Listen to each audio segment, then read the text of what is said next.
This machine, the CTX160 and the CTX100, the oil drain plugs in the same spot. Unlike the 925 and the 450, they have a hose in the back.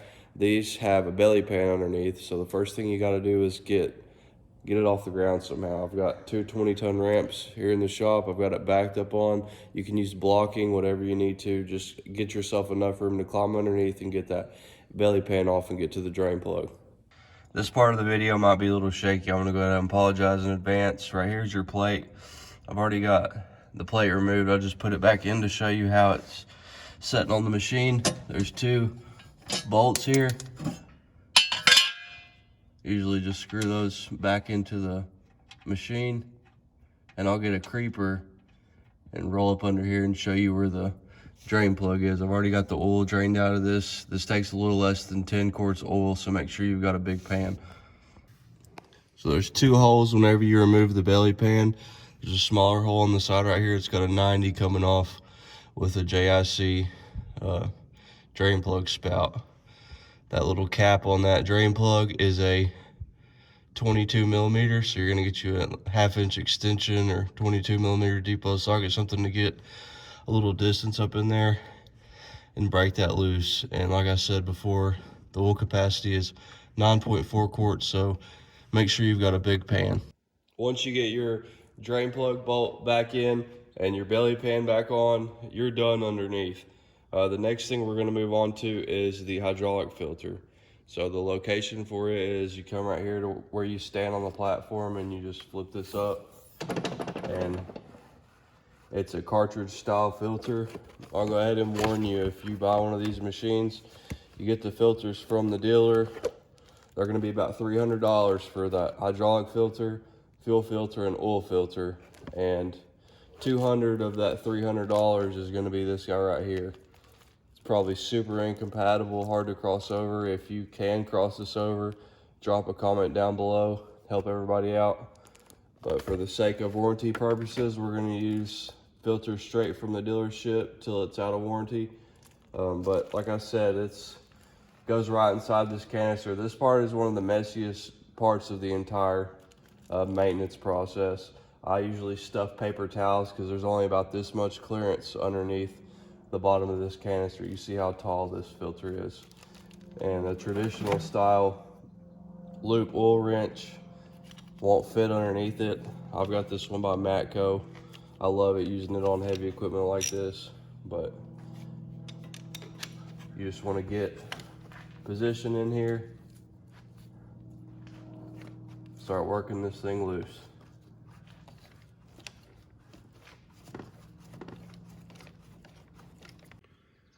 I wish they made it as easy as screwing it out and screwing it back on, but the canister is so tall that it hits down below.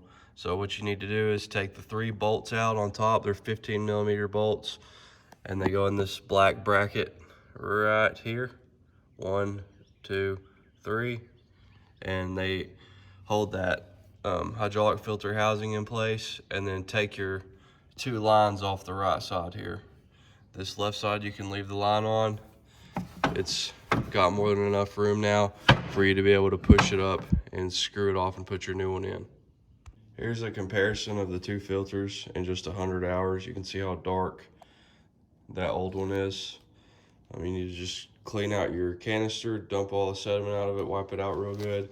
This machine has the dual hydraulics, the high flow and low flow, and repairs on those are extremely expensive. Once you get your new filter drop down in your canister, you can work it down under here into place. Pick up on just the filter and slide it up into the housing.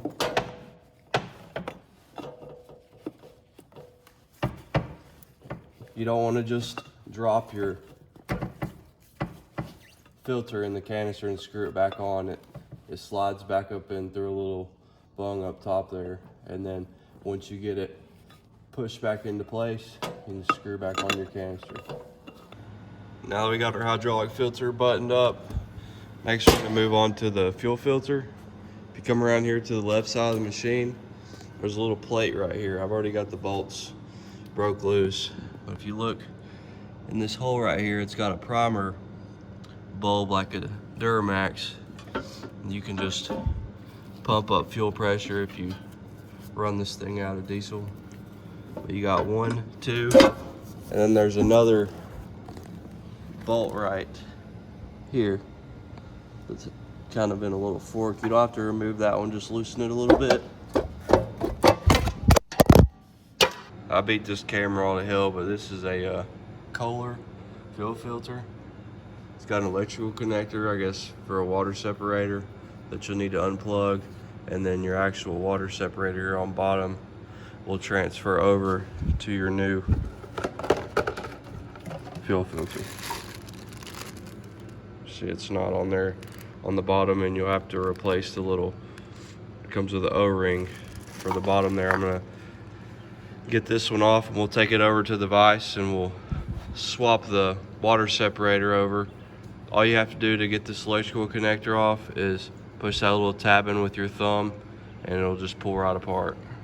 These 2 fuel lines that run to either side come from the 2 fuel tanks, so I'd take a pair of vise grips, clamp both those off. You don't have to clamp so hard that you damage them. You just clamp them enough to where you're not draining the tanks out these lines once you take the filter off.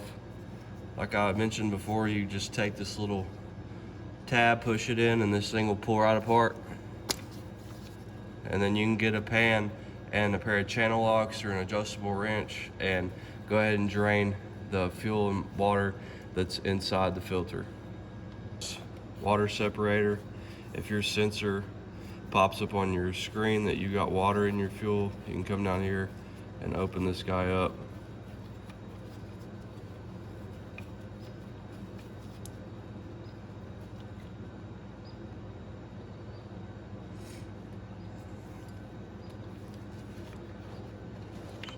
A little bit of run out.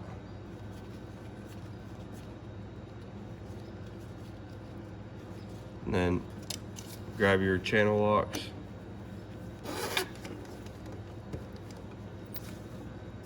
Unscrew it off of there.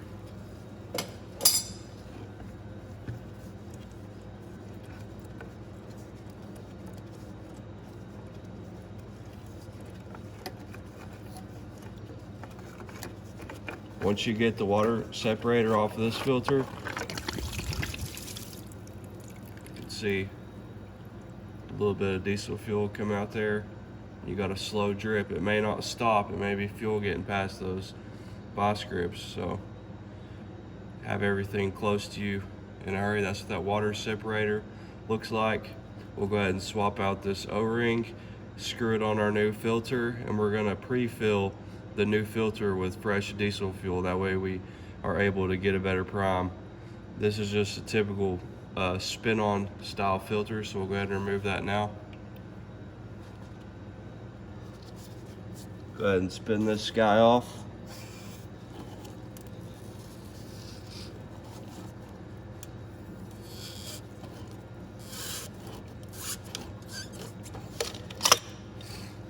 Got my other filter sitting here on the ground with the water separator on it, and it is full of diesel. I'm just gonna screw it back on.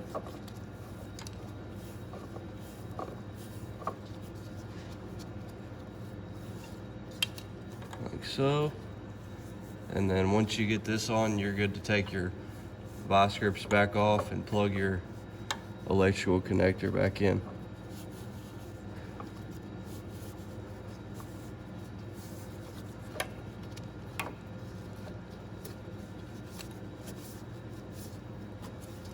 Snug this guy up hand tight. And I like to give it a couple, maybe a 3/4 of a turn with my filter wrench. Plug this thing back in.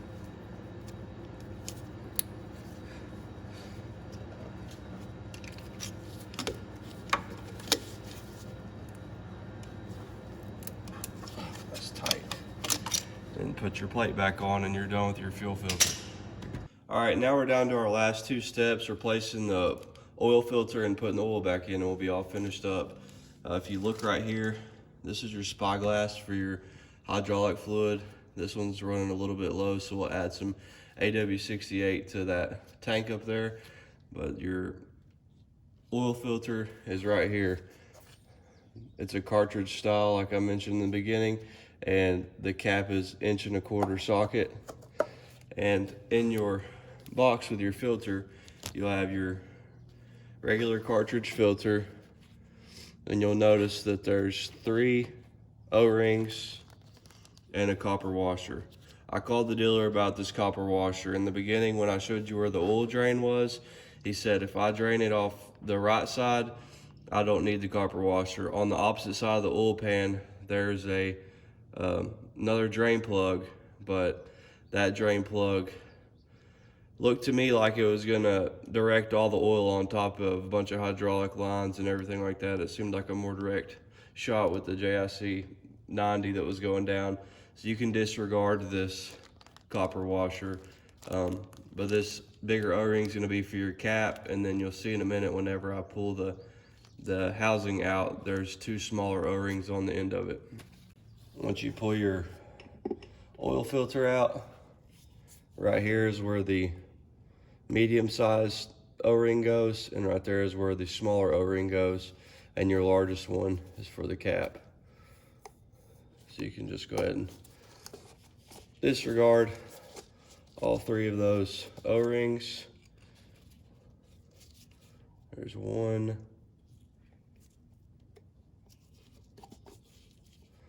My hands are not cooperating today. There's 2.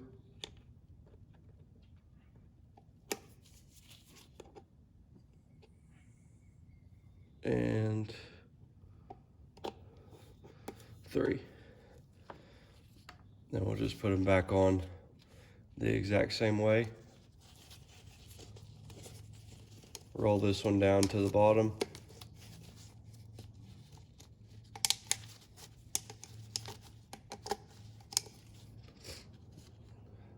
Your medium.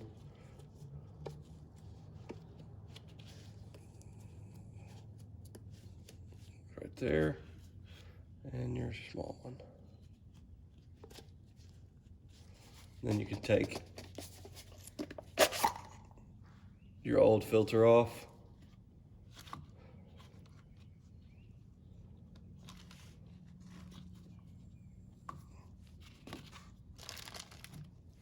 Pop the new one on. It's not directional. Just snap it into place and tighten it back down. That's all there is to it. Once you get your oil filter cap back on, this machine takes 9.4 quarts of 15W40. Like I said in the beginning, the filters cost me about $300 plus the cost of oil. Probably save you a lot of money doing it yourself. If I can do it, you can do it, and I hope it helped you. Have a great day.